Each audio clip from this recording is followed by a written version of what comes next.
C'est parti pour So Simple Devil Hub. Alors on peut voir donc la machine virtuelle qui est lancée ici. Il y a l'IP qui est affiché en haut, il y a un petit message d'erreur de la part de Deathmatch, on s'en fout. Ok. Donc on peut voir sur le site que c'est donc une machine facile.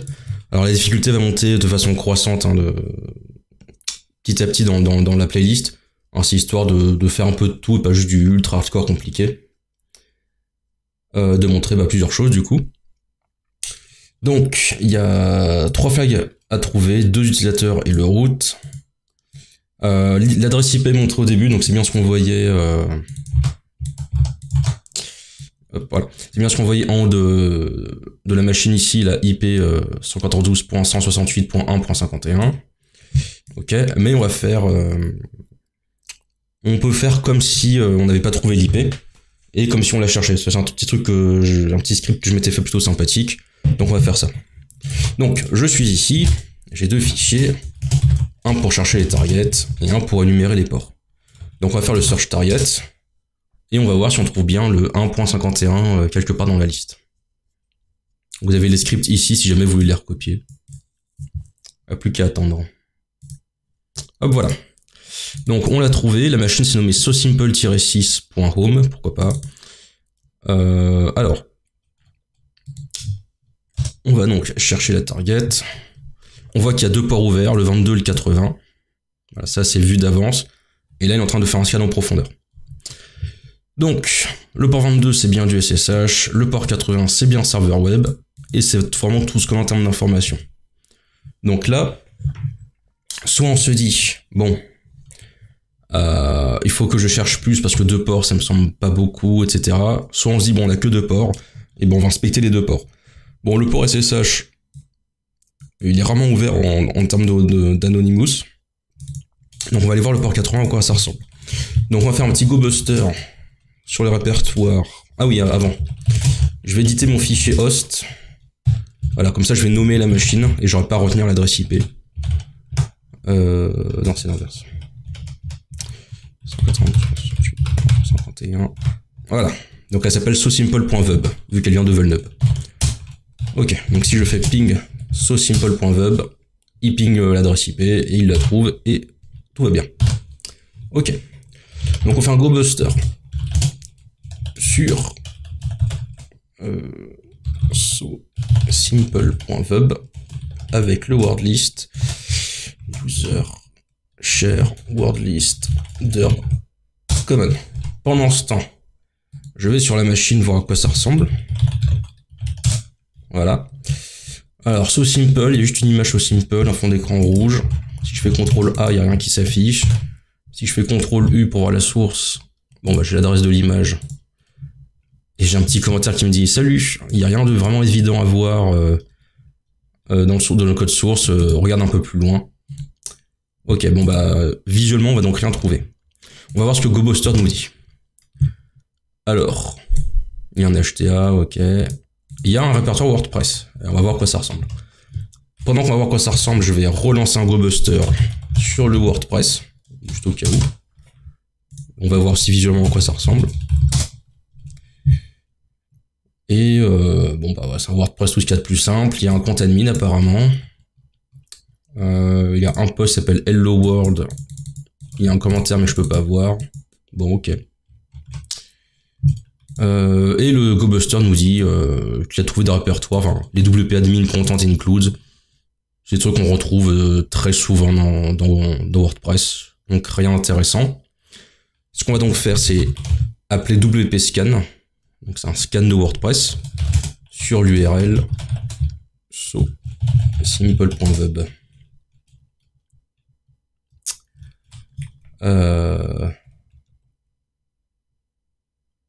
Passe à l'adresse sosimple. Ah oui, /WordPress. Voilà. Là, ça fonctionne un peu mieux. Donc WP scan va nous lister ce qu'il y a à voir sur le WordPress. Il n'y a pas beaucoup de choses. Quand c'est du vert, c'est-à-dire que tout va bien pour la target, donc c'est pas intéressant à regarder. Il faut regarder plutôt tout ce qui est jaune ou rouge. Et donc là, on voit qu'il y a 2 alertes. Alors ça, c'est pas des alertes qui concerne la machine distante, hein, c'est plus l'application WP-Scan. Et donc il y en a deux. Il y a deux plugins qui sont pas à jour. Il y a Simple Card Solution et Social Warfare. Alors on va regarder le premier avec Searchploit. On va mettre quelques mots-clés comme Simple Card Solution. Apparemment il trouve rien. On va essayer avec Social Warfare. Ah là on a quelque chose. Donc l'exploit en question, c'est un plugin WordPress qui s'appelle Social Warfare. Ok, c'est ce qu'on a. Et ça ne fonctionne qu'avec une version plus petite que la 3.5.3. Donc 3.5.2 et en dessous, ça fonctionne. Qu'est-ce que ça nous dit de notre côté? La version n'est pas à jour, la dernière version est en 4.0.2. Ok. La version trouvée, la 3.5.0. Il est 100% confiant dans sa recherche. Donc 3.5.0 c'est en dessous de 3.5.3, donc l'exploit est censé fonctionner. Ok, on va donc aller par là. Donc, on va mirrorer le fichier chez nous. Voilà. Donc c'est un script Python. Qu'est-ce qu'on peut voir? Il y a deux blocs d'informations qui ramènent vers les mêmes liens. Le download, le référence et le GitHub. Ensuite, il y a le script Python. On voit que c'est du Python 2. Parce que, par exemple, les prints ici sont appelés sans parenthèse. Donc, c'est du Python 2. Alors, ce qu'on va faire, c'est... Moi, ce que j'aime bien faire, c'est mettre l'interpréteur en haut du script. En Python. Voilà. Ok. Alors, je sais pas encore comment est-ce qu'il fonctionne, parce que il y avait aucune indication dans les commentaires. Donc, on va aller voir les sites internet. Donc, on va aller voir le GitHub et la référence. Alors, voilà ce qui se passe. On doit créer un fichier payload et le hoster sur un service réseau accessible pour la target, enfin la cible que l'on veut toucher, donc la SoSimple. Voilà le contenu de la payload, des balises PRE avec une commande système. Et donc dans la fonction système, on met des commandes shell. Ok. On va visiter cette adresse et le contenu, enfin la commande va être exécutée et sera retournée. Alors, on peut faire ça, mais du coup, le script fait ça un peu pour nous. Donc, il n'y a pas vraiment besoin de faire exactement ce qui est écrit ici. Ça, c'est juste pour dire, voilà l'exploit, mais le script nous automatise l'exploit. Sur le GitHub, justement, qui héberge le fichier script, on peut voir le proof of concept. Donc, on va créer un fichier payload qui contient, voilà, la même information. Et voilà comment est-ce qu'on doit l'exécuter. On appelle Python. Bon, moi, j'ai mis l'interpréteur dans le fichier, donc j'ai pas besoin de faire ça. On exécute le script. On doit mettre un flag target avec l'adresse de la target et un flag payload URI qui ramène vers notre fichier payload à nous. Donc on va devoir héberger un service web pour que la cible distante, pour que SoSimple puisse venir récupérer sur notre service web à nous la payload. Très bien. On va donc faire ça. Alors, on va donc créer le fichier payload.txt.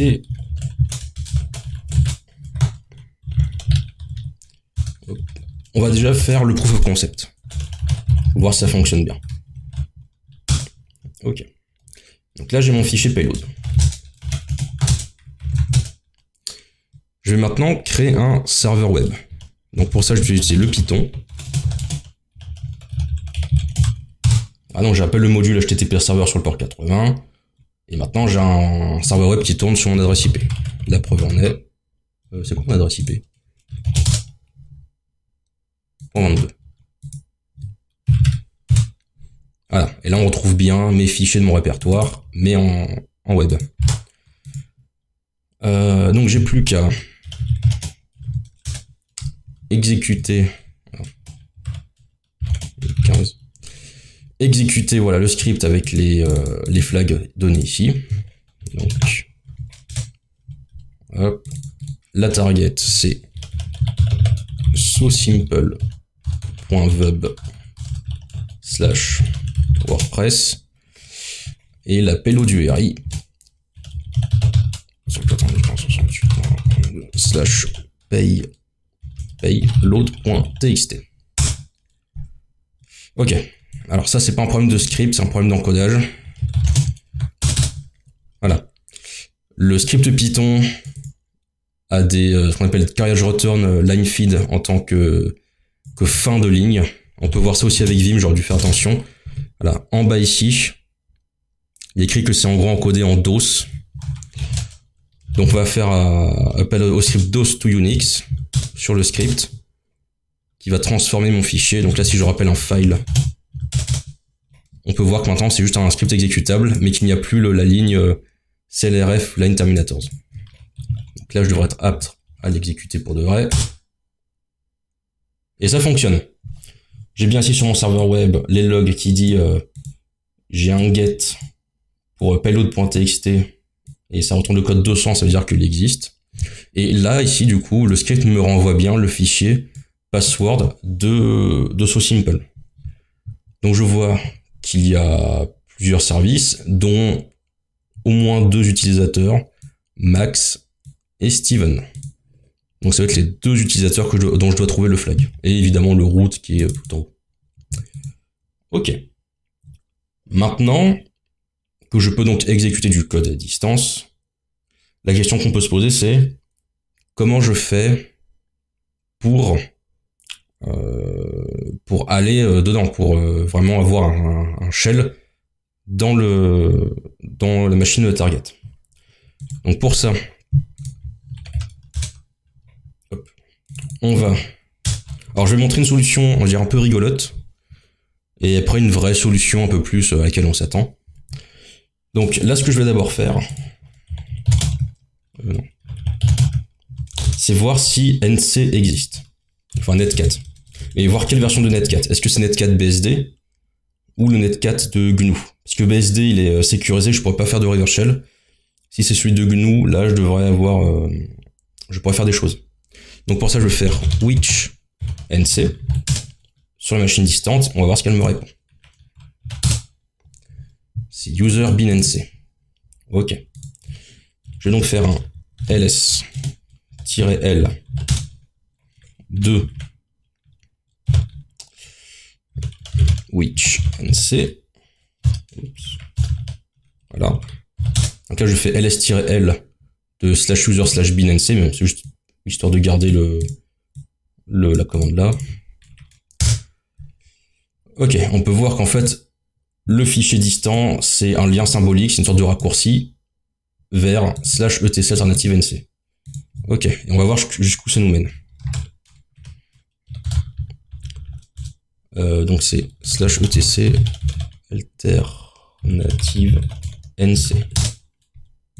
On recommence. Et apparemment, c'est dans le binaire, c'est NC de OpenBSD. Donc c'est le Netcat d'OpenBSD. Donc c'est Netcat sécurisé, je ne peux pas faire de reverse shell avec.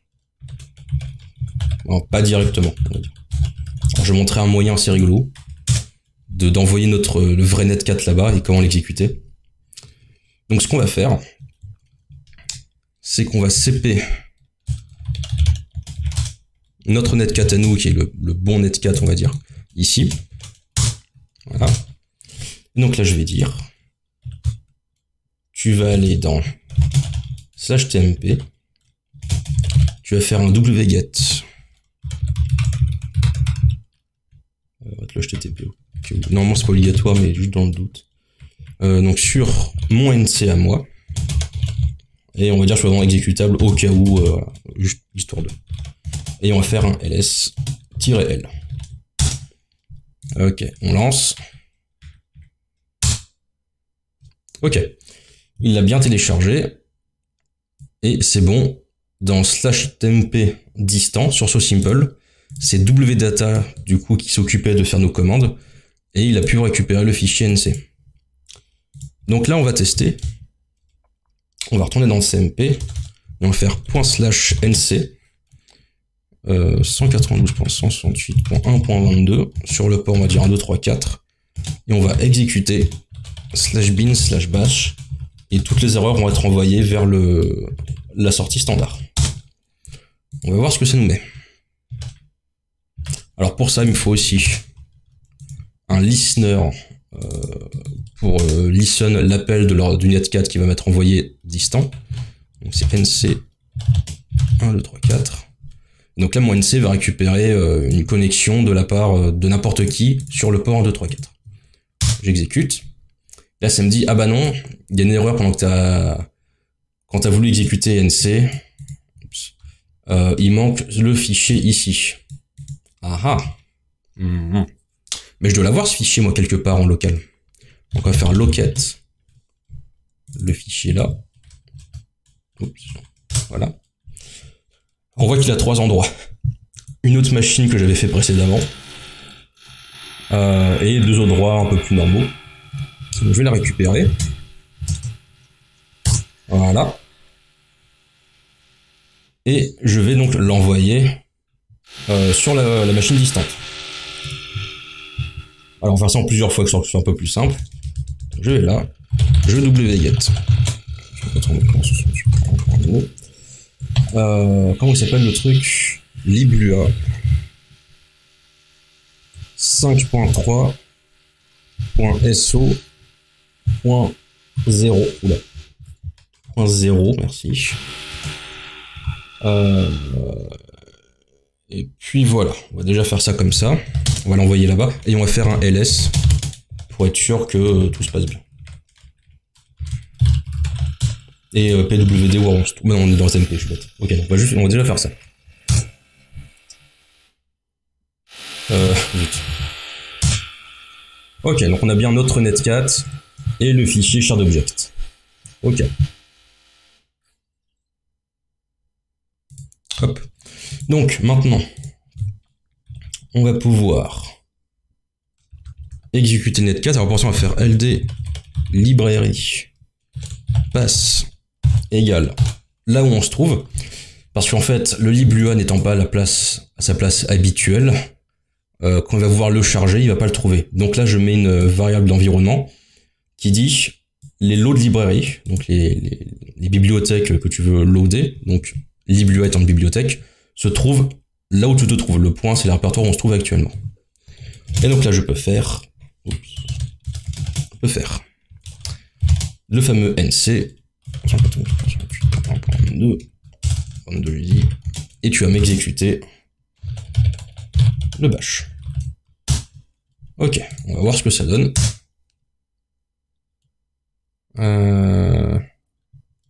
Après pas grand chose, alors on va rediriger les erreurs sur la sortie standard.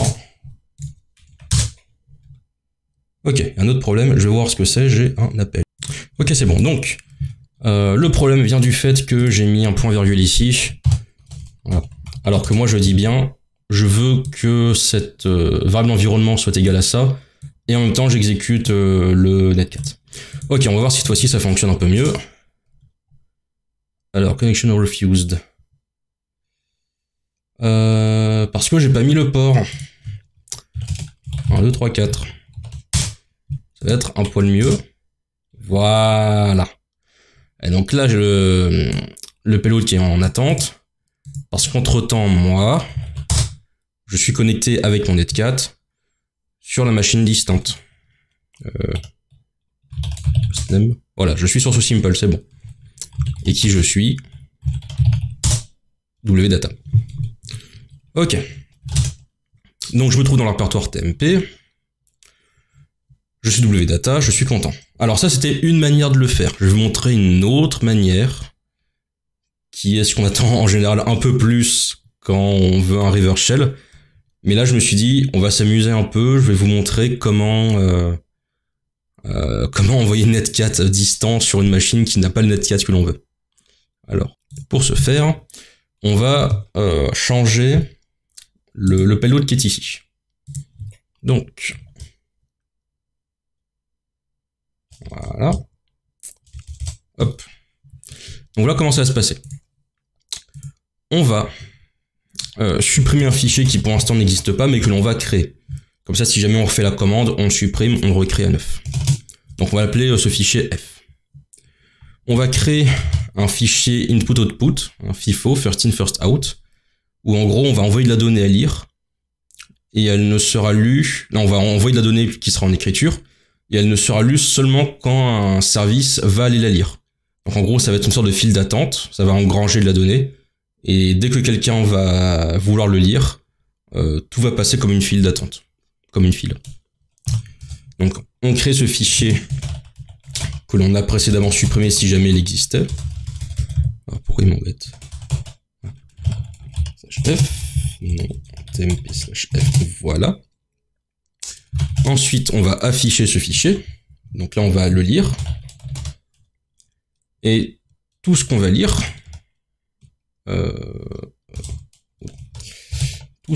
sera envoyé dans un shell interactif.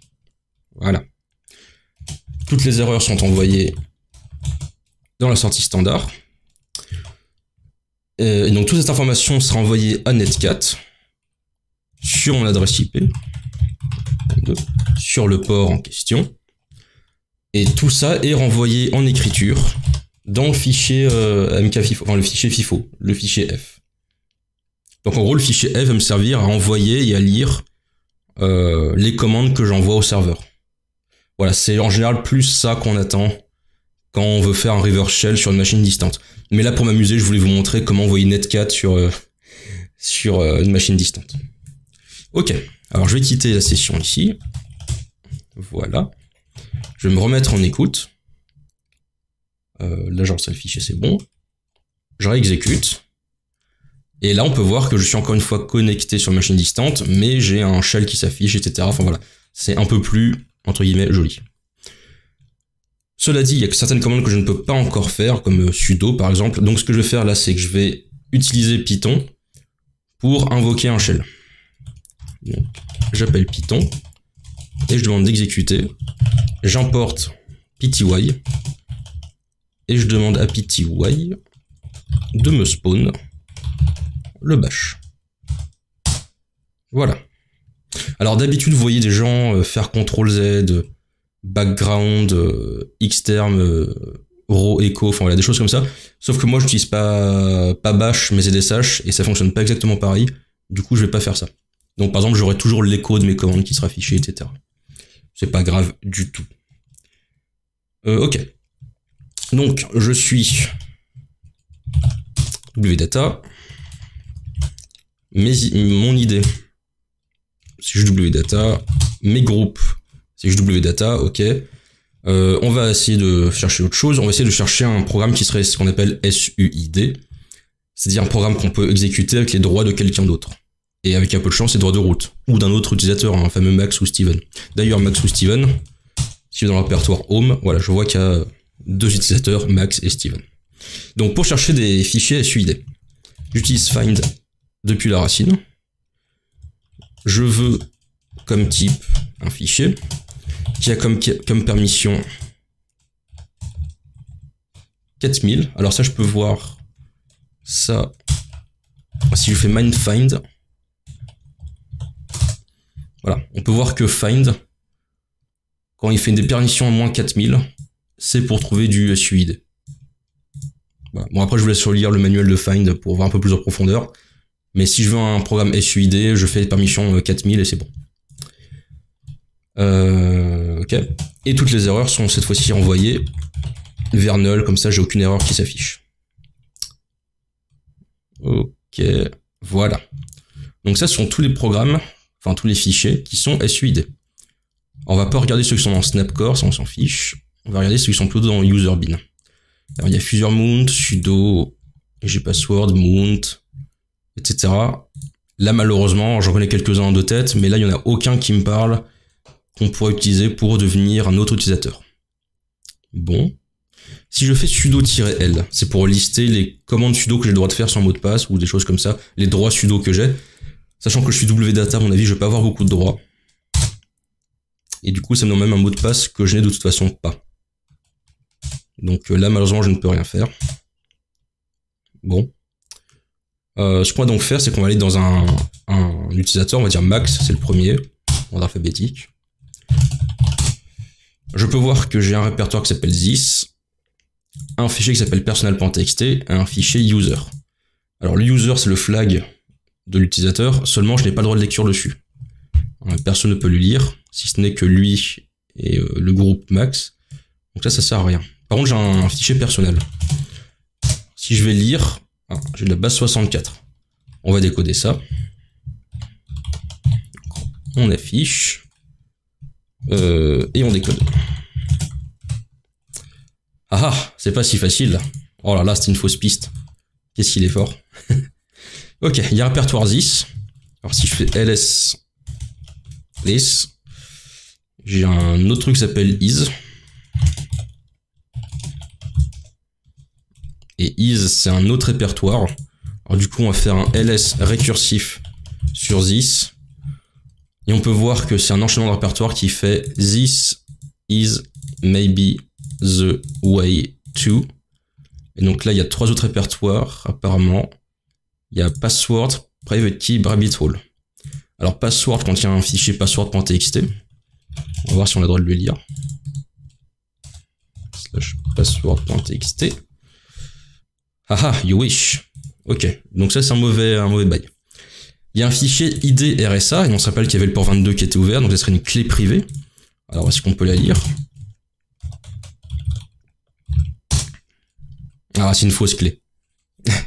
Rubbish key, ouais, donc c'est de la fausse clé. Rien de bien. Oups, ok. Et il restait rabbithole.txt. On va voir ce que c'est. / rabbithole.txt. Et c'est juste un ASCII hard de lapin. Bon, c'est rigolo, mais ça nous aide pas du tout. Bon, on va voir ce qu'il y a d'autre. Un fichier bashrc, bon. Profile. Il y a un répertoire SSH. Allons-y, allons-y. Alors, on a l'auteur ASCII, on a une clé publique et on a la clé privée que l'on peut lire. On a le droit de lecture sur ces clés privées. C'est pas bien du tout. Je tiens juste à dire, c'est vraiment pas bien. Mais du coup, maintenant qu'on peut la lire, on va se faire plaisir, on va la lire. Et on a effectivement sa clé privée SSH. Et on va se faire plaisir, on va la porter de notre côté. Donc, echo max.ssh.priv. J'ai plus qu'à copier tout ça. Je vais y arriver. Voilà. Hop. C'est fait. J'ai sa clé privée. Je vais la mettre accessible seulement pour moi. Sinon SSH râle en général. Donc là, ce que je vais faire, c'est que je vais me connecter en SSH. Max sur SoSimple. En utilisant sa clé. Et voilà. Me voilà connecté avec le compte de Max sur la machine distante. Donc j'ai plus besoin de passer par le River Shell. Je peux le quitter. Voilà. Ok, je peux quitter quelques fichiers, donc j'ai plus besoin de mon serveur web. Je peux le quitter. Je peux quitter un des 2 shells, voilà. Ok. Donc, j'ai le flag utilisateur, donc c'est bon, j'ai réussi à avoir un flag. Et le reste, on s'en fiche. Bon, maintenant dans quel groupe j'appartiens. Max, ADM, CD-ROM, pip, plugdev, LXD, rien d'intéressant. On a vu qu'il n'y avait aucun fichier SUID intéressant. Alors mettons que Max ait plus de droits pour accéder à plus de fichiers. Donc peut-être des SUID que WData n'aurait pas pu voir. Alors on va rechercher encore une fois au cas où. File, perm, 4000. Et tout est envoyé vers... Enfin, toutes les erreurs sont envoyées sur null. Et a priori, non, il n'y a rien de nouveau. On va faire un sudo-l, mais on n'a pas le mot de passe de Max. C'est pas grave. Cette fois-ci, ça nous donne une réponse. Et je vois que j'ai le droit sans mot de passe avec le compte de Steven, enfin, c'est-à-dire avec le droit de Steven, en me faisant passer pour Steven, d'utiliser cette commande sur service. Alors, on va donc aller voir le man de service. Qu'est-ce que ça fait? Comment ça fonctionne? Alors, service, ça run un script init systemv, bon, en gros un script ou un exécutable. Blablabla. Le paramètre script doit être localisé dans etc nid script. Ok. Bon, d'accord. Donc, en gros, c'est pour exécuter un exécutable. Du coup, ça voudrait dire que je pourrais